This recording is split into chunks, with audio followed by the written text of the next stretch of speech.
Hola a todos, hoy martes, excepcionalmente martes 9 de diciembre, y en esta ocasión me gustaría hablaros del perdón, un concepto del que se ha escrito mucho y que me gustaría darle hoy otra perspectiva. El perdón suele presentarse como una virtud moral, ¿no? Como algo bello, como algo bonito. Hay que soltar, hay que pasar página, perdonar es de buenas personas. Todas estas afirmaciones están cargadas de buenas intenciones. Pero creo que antes de hablar del perdón, hay que también aclarar qué es lo que no es el perdón. Perdonar no es olvidar, no es justificar lo que ocurrió, no es restarle gravedad, no es tampoco reconciliarse, no es obedecer a la religión, ni a la sociedad, ni a nadie. El perdón no es una obligación. En realidad el perdón es una transformación interna. Y es justamente eso lo que hoy quiero explicar. Porque hay heridas que no se quedan en el pasado, se quedan interpretando el presente. El dolor empieza a decidir por nosotros. La herida se convierte en una lente a través de la cual lo miramos todo. Dejas de ser quien eras para convertirte en la que fue dañada, en la persona que fue dañada. Y eso tiene un coste psicológico muy alto, porque el pasado se vuelve el centro de tu identidad. Y ahí es donde el yo se congela, deja de moverse, todo gira alrededor del me hiciste daño. Y esto no ocurre solo en grandes traumas.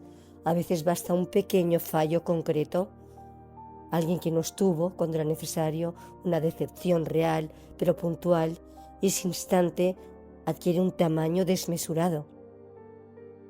Y a partir de ahí toda la relación pasa a ser leída desde ahí. El otro queda reducido a su error.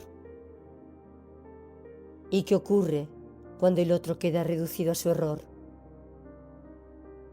Pues que aparece el resentimiento.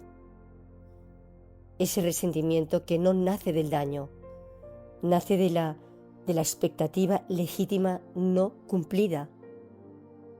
Esperaba algo de ti porque eres importante para mí y no lo recibí. Y ahí queda una deuda emocional sin resolver. Y la mente mantiene el reclamo congelado, ¿no? Y lo que era dolor se vuelve posicionamiento.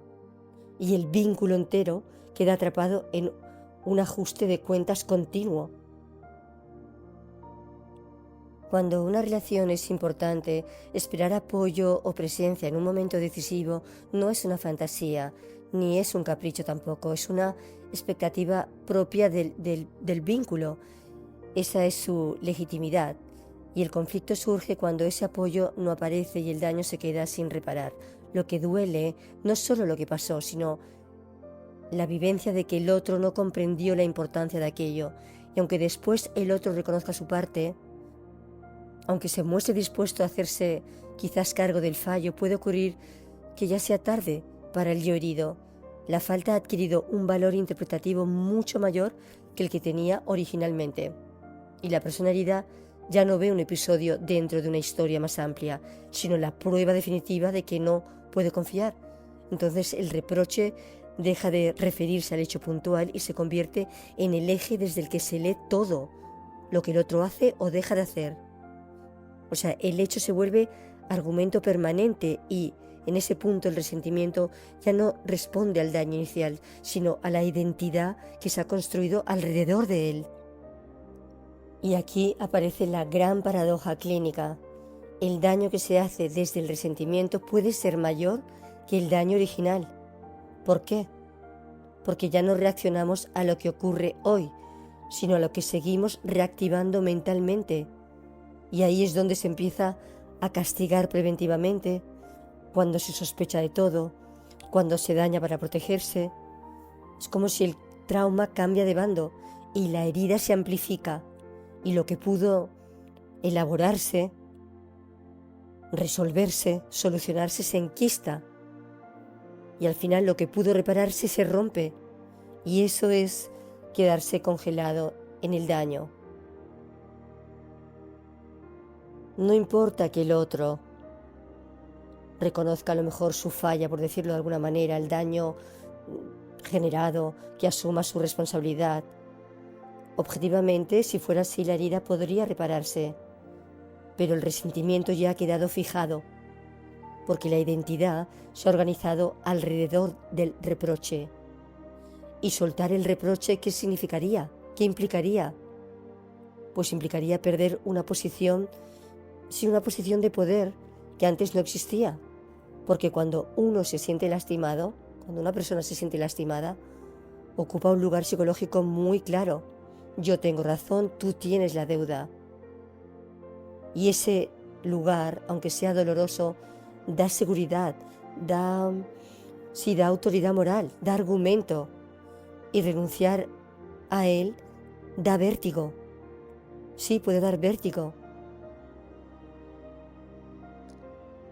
Porque el resentimiento necesita al otro para seguir existiendo. Por eso, aunque el otro haga todo lo necesario para reparar, cada nuevo gesto se interpreta como insuficiente. Porque la mente herida evita que el conflicto se cierre, porque cerrarlo, ¿qué implicaría cerrarlo? Implicaría evolucionar. Y la herida todavía no sabe cómo vivir sin conflicto. Ese es el verdadero congelamiento. El daño original quedó atrás. Lo que queda vivo es la posición del yo ante el daño. El yo herido se ha identificado más con la herida que con el deseo del vínculo. Y en esa identificación, el dolor se convierte en un modo de relación. Por supuesto que hay daños graves, violaciones, humillaciones, abusos en los que el perdón no es prioritario. La prioridad en estos casos es la seguridad y la dignidad. Pero en los daños cotidianos, cuando hablamos de fallos humanos, no perdonar puede acabar generando más sufrimiento que el que inició todo. Y no porque perdonar sea un deber, sino porque no perdonar detiene la vida psíquica. Es ahí donde el perdón cobra sentido psicológico. Perdonar no cambia el pasado, cambia el lugar del yo frente al pasado. La herida entonces pierde autoridad, el recuerdo pierde mando, el yo recupera movimiento.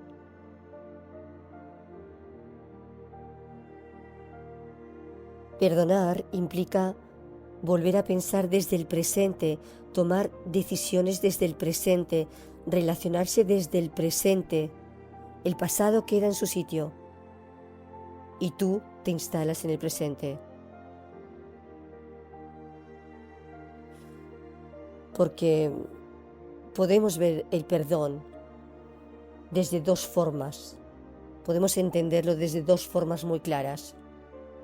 La primera tiene que ver con la amplitud del yo, vamos a llamarlo así en términos psicológicos, con la amplitud del yo. A veces el daño, ¿qué hace el daño? Nos encoge tanto por dentro que solo existe la parte herida y desde ahí nace la idea, soy lo que me hicieron. Y la herida ocupa el centro de todo, porque yo soy lo que me hicieron. Pero también puede ocurrir lo contrario, que uno se descubra más amplio que ese dolor. La herida sigue siendo verdad, pero deja de ser la única verdad. Entonces la pregunta deja de ser ¿qué me pasó? Y pasa a ser ¿quién soy yo ahora al mirar lo que me pasó? ¿Soy solo el daño? ¿O todo lo que también soy además de él? Porque cuando el yo se expande, el suceso pierde centralidad. Lo que ocurrió deja de ser el centro. no desaparece, pero no gobierna más tu vida.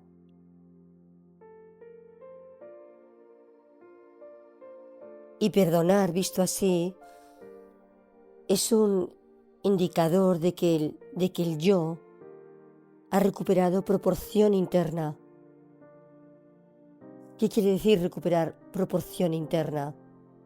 Cuando algo duele mucho, la mente ¿qué hace? Tiende a ampliar esa experiencia hasta ocupar demasiado espacio dentro.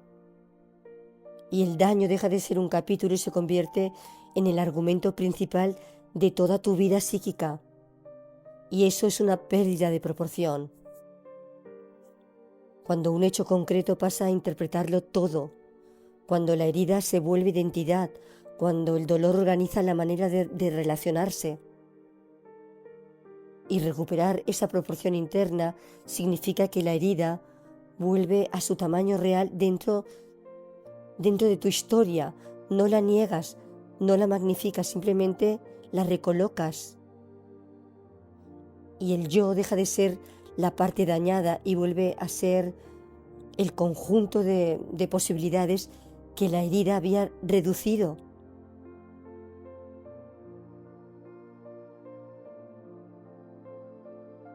Y de esta manera, el perdón tampoco se reduce a un acto moral, sino a una madurez estructural. La moral que nos dice,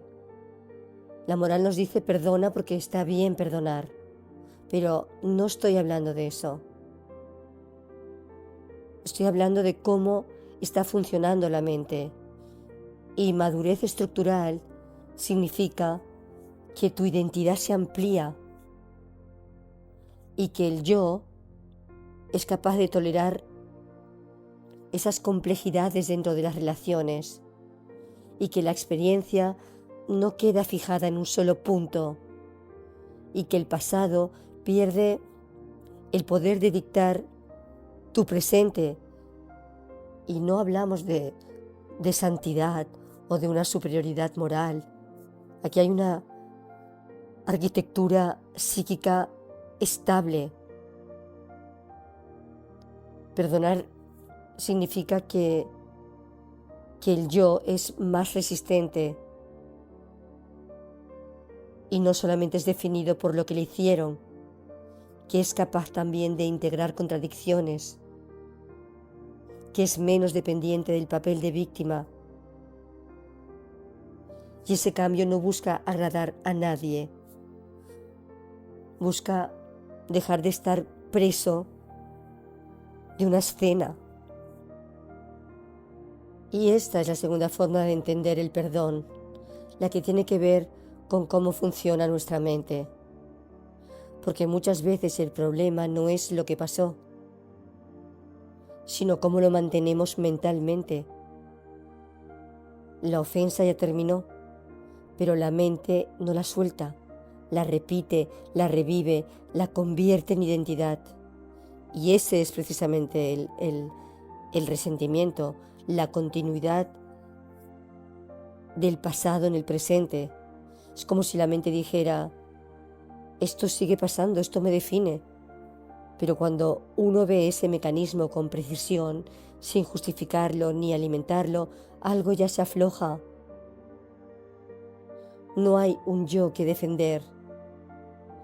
Y entonces tampoco hay un agravio que mantener, una ofensa que mantener, ¿no? No hace falta perdonar como decisión. El conflicto se apaga porque ya no hay un yo, una identidad construida para pelear, ¿no? Sí, ya no hay nada que pelear, ya no hay nada que defender. El daño vuelve al pasado y el yo vuelve al presente.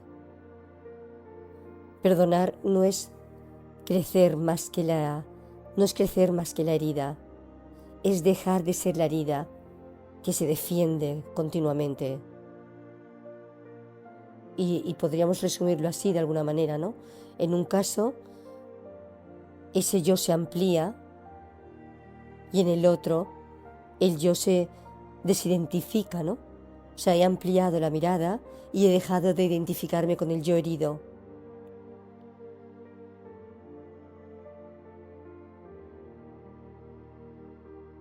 En ese momento el daño deja de decidir quiénes somos y la vida vuelve a moverse. El pasado deja de imponer forma al presente. Eso es perdonar desde una perspectiva más rigurosa. Eso es descongelar el yo.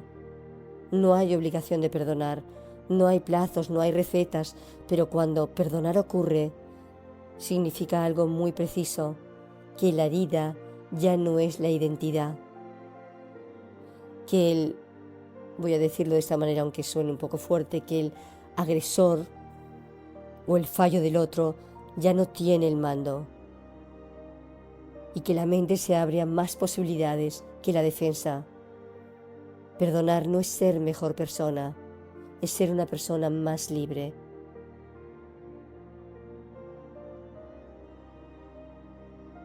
Perdonar